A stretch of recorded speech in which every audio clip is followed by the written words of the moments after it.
Hey everyone, in today's video, we're covering the Social Security income limit for 2020. If you are under full retirement age and plan to collect Social Security benefits, you need to watch this video. Stay tuned.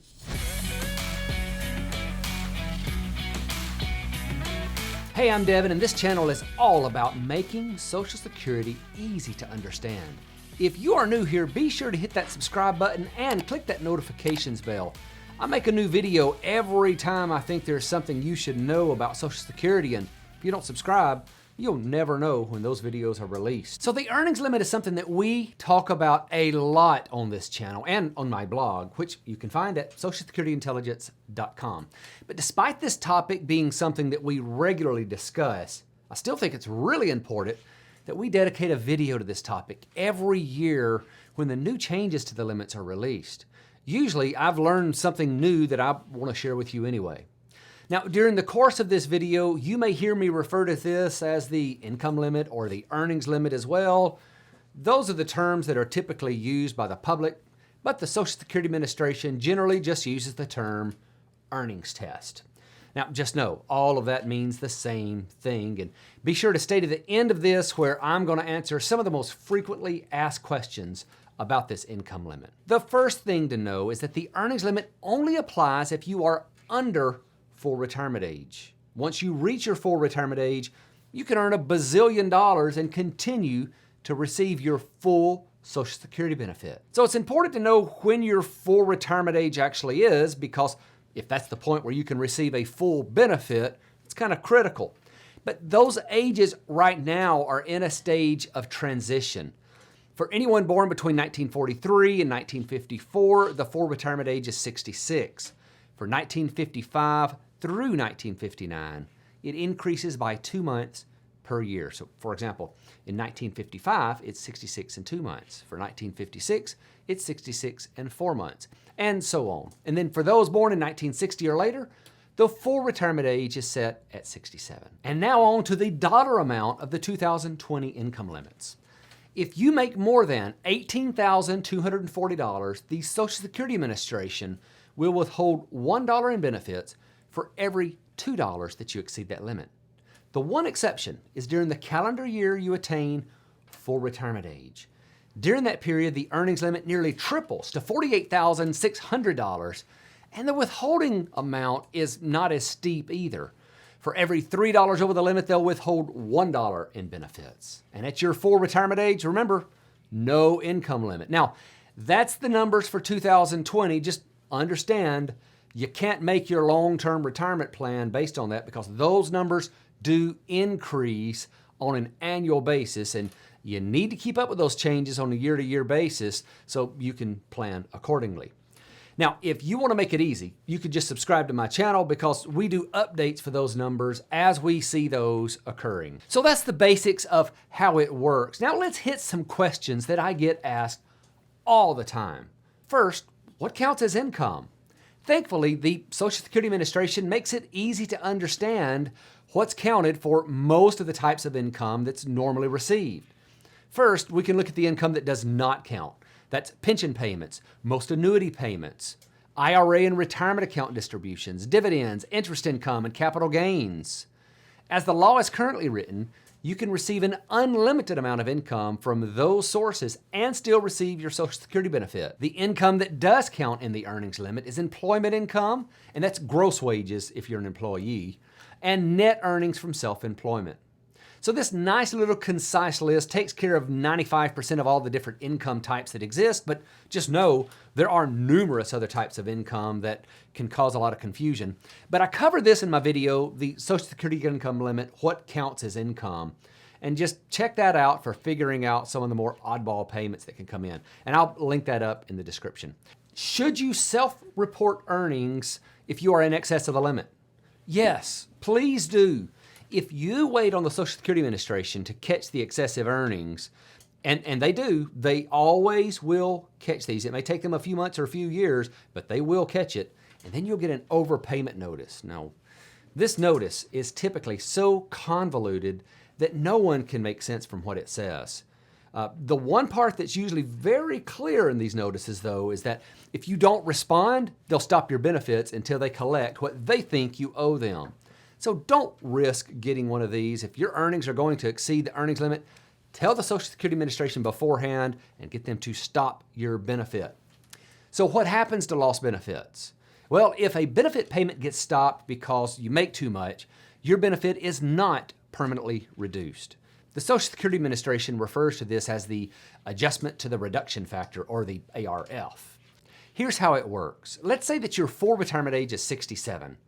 You file for benefits at 62, and you'd receive 70% of your full retirement age benefit because you filed 60 months early. Now, those 60 months are called your reduction factor. Well, you get 6 months into your retirement and decide it's not as much fun as you thought it would be, and you go back to work. Now, since you're back to work and you're making too much money, your benefit is stopped.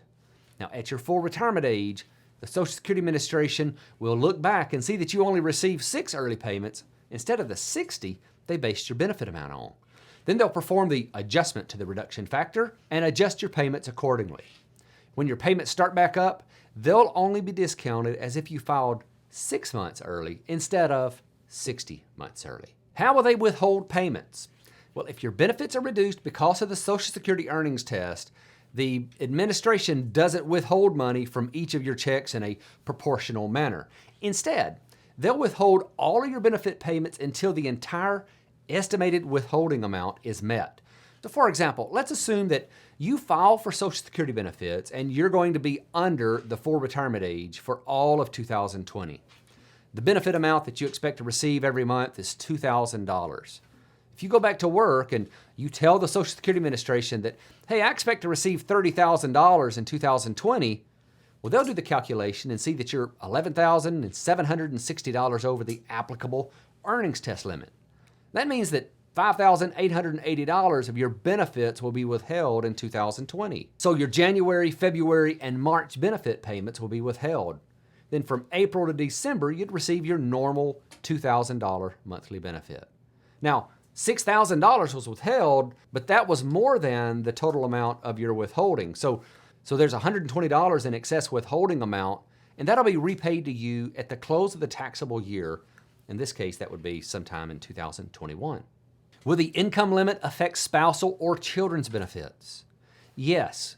If you make in excess of the earnings limit, no benefit can be paid to anyone from your earnings record, with one exception. I'll get to that in just a second. This means that children or spouses that are receiving a benefit from you will also see their benefit stopped if your earnings exceed the limit. The one exception here is a divorced spouse. If you go back to work and make more than the earnings limit, your divorced spouse can continue to receive his or her benefit if you were receiving benefits at the time of the divorce or if the divorce has been final for at least 2 years. So how does the monthly earnings limit work? There's a whole lot of confusion here. The earnings test is an annual income test with this one exception, and that is if you are in a grace year. There's really enough here for an entire video, but I'll just hit the high points of the grace year because I do plan to make a video on this topic.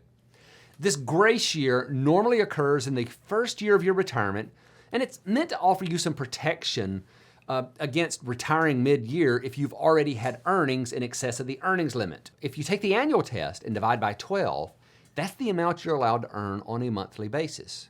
And if you exceed that amount, no benefits are paid for that month. So how do you know if you're in one of these grace years? Well, it's simply the first year in which you are receiving benefits and have monthly earnings that are less than the monthly test amount. And it'll run for the remainder of that calendar year, and after that, it's back to the annual test. Now, there are some other types of grace years, but that's the initial grace year and the one that applies to most people. So for example, if you've earned $100,000 from January until your retirement in July, and then filed for benefits, you'd be eligible to receive those benefits even though you are clearly in excess of the annual test. Is the earnings test the same as taxes on Social Security? No, it's not. The income limit and taxes on Social Security benefits is commonly confused, but they are not the same. The amount of taxes you'll pay on Social Security is determined by the amount of other taxable income that you have. Is the earnings limit based on single or joint income? I covered this in a video not long ago, and I'm going to link that up in the description as well, where we went into depth with this topic. But it's important to realize that the earnings test is an individual test. If you have a husband and wife who are each receiving Social Security benefits from work they performed, the other spouse's excess earnings cannot affect them. And as long as the benefits they are receiving are coming from their own work history, they are insulated from the other spouse's excess earnings. So just understand that. It won't affect them.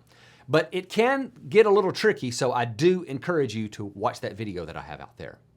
Are the rules the same if you're self-employed? Well, yes and no. The annual amount is still the same annual amount, but the Social Security Administration understands that for self-employed people, it's not too hard to conceal earnings through another family member, like paying a spouse. And so there's this substantial services rule that applies to self-employed individuals. Generally speaking, it will apply to anyone who works in their business more than 45 hours per month. But if the work is considered highly skilled, it can also apply if you work as little as 15 hours per month. Under this rule, they're not necessarily looking at a profit or loss of the business, the net earnings from self-employment. They're looking at how much time do you spend there. That way they can classify, are you really retired? If you're self-employed and you are less than full retirement age, listen, you need to check out this rule and understand it thoroughly if you plan to work 15 hours per month. So if you can think of other questions that I've left out here, be sure and put them in the comments below. Also, if you haven't already, be sure to check out my Facebook group, Social Security Intelligence. I'll put a link to it below as well, along with a lot of other resources that you need to check out. But there's a lot of answers being given in that Facebook group about Social Security, and I even jump in from time to time. Well, thank you so much for watching. Have a great day.